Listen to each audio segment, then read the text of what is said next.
Bonjour à tous et bienvenue sur Afrique Sport pour la matinale du samedi 17 septembre 2022 que nous débutons avec Diadje Samasekou. Devenu simple remplaçant, Diadje Samasekou ne passera pas la saison avec Hoffenheim. Ce vendredi, l'actuel 4e de Bundesliga a annoncé que le milieu de terrain de 26 ans a été prolongé jusqu'en juin 2025 et prêté dans la foulée pour la saison à l'Olympiakos. Listé par les cadres européens il n'y a pas si longtemps, l'international malien rejoint ainsi une destination surprenante. Après l'arrivée de l'attaquant congolais Cédric Bakambu, officialisé un peu plus tôt en provenance de l'Olympique de Marseille, le club du Pirée se montre décidément très actif en cette fin de mercato en Grèce. James Rodriguez et Marcelo ont également signé récemment. Restons chez les Maliens, joli renfort pour le Mali. Né en France, à Stein, Moussa Diarra de Toulouse a officiellement annoncé qu'il a opté pour le pays de ses parents. Âgé de 21 ans, Diarra est capable de jouer aussi bien défenseur central que latéral gauche et il compte 3 titularisations en Ligue 1 cette saison avec son club formateur. Le TFC a annoncé que le Pitchoun a été convoqué pour la double confrontation amicale contre la Zambie les 23 et 26 septembre à Bamako. Le sélectionneur Eric Schell doit justement dévoiler sa liste samedi. Je suis fier et honoré de vous annoncer ma première sélection avec le Mali. C'est un choix du cœur de jouer pour le Mali, a de son côté déclaré le Toulousain. Parlons du cas Bambadien. Aliou Cissé a convoqué l'attaquant ce vendredi pour les matchs amicaux du Sénégal contre la Bolivie le 24 septembre à Orléans en France et l'Iran le 27 septembre en Autriche. En revanche, la donne pourrait être différente dans 2 mois au moment de la liste pour la Coupe du Monde et le technicien a envoyé un message clair aux Marseillais en conférence de presse. Bamba, s'il est à Marseille, c'est parce qu'il a les qualités, mais il faut qu'il comprenne qu'on ne lui fera aucun cadeau et c'est à lui de se prendre en main. C'est à lui d'avancer et de croire en lui et de travailler. A plaidé le champion d'Afrique. Maintenant, comme je l'ai dit, il n'y aura pas de passe-droit quand il faudra faire des choix pour aller à la Coupe du Monde. Nous, ce que nous cherchons, c'est avoir un groupe compétitif avec des joueurs qui jouent dans des championnats qui sont compétitifs,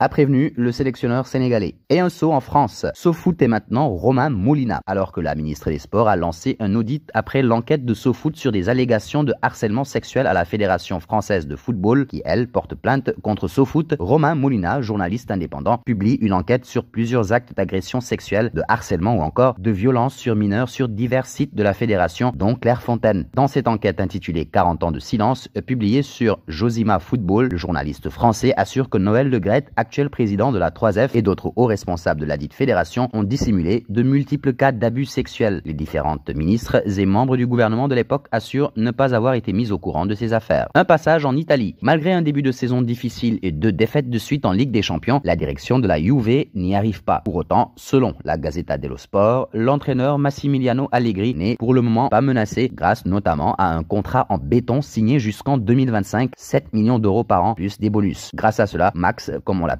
peut aborder sereinement son match face à Monza ce week-end qui promet d'être un premier tournant dans la saison de l'écurie. Reste désormais à voir combien de temps les patrons de la Juve estiment que renvoyer Allegri coûte trop cher si les résultats ne s'améliorent pas. Et c'est l'heure du quiz avec 3 indices qui vont vous permettre de connaître notre joueur mystère du jour.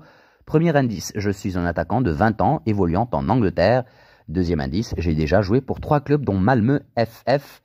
Troisième indice, je n'ai connu qu'un seul club en professionnel et j'en suis à 36 rencontres disputées. Qui suis-je? Vos réponses seront attendues en commentaire. Nos félicitations à tous ceux qui ont répondu. Lisandro Martinez lors de la matinale de ce vendredi. C'était le joueur à trouver puisqu'il est un défenseur de 26 ans évoluant en Angleterre qui a déjà joué pour 4 clubs dont Defensa y Justicia. Il a inscrit son premier but en professionnel le 5 novembre 2017. Terminons avec l'affaire Pogba. À en croire les informations de BFM TV, la garde à vue de Mathias Pogba est terminée et a été levée. Toutefois, les choses ne serait pas encore fini pour le grand frère de Paul Pogba qui va être déféré en vue d'une possible mise en examen. D'après une source proche du dossier, Mathias Pogba a été transporté au tribunal judiciaire de Paris dans la soirée de vendredi. En garde à vue, Mathias Pogba avait nié toute implication au sujet d'une castration ou d'extorsion à main armée à l'encontre de son frère Paul Pogba. L'ancien joueur passé par Tours aurait même avoué être à l'initiative de la vidéo tournée qui a déclenché toute la polémique autour du milieu de terrain de la Juventus. D'autres révélations pourraient donc tomber prochainement. Affaire à suivre. Et nous arrivons au terme de cette matinale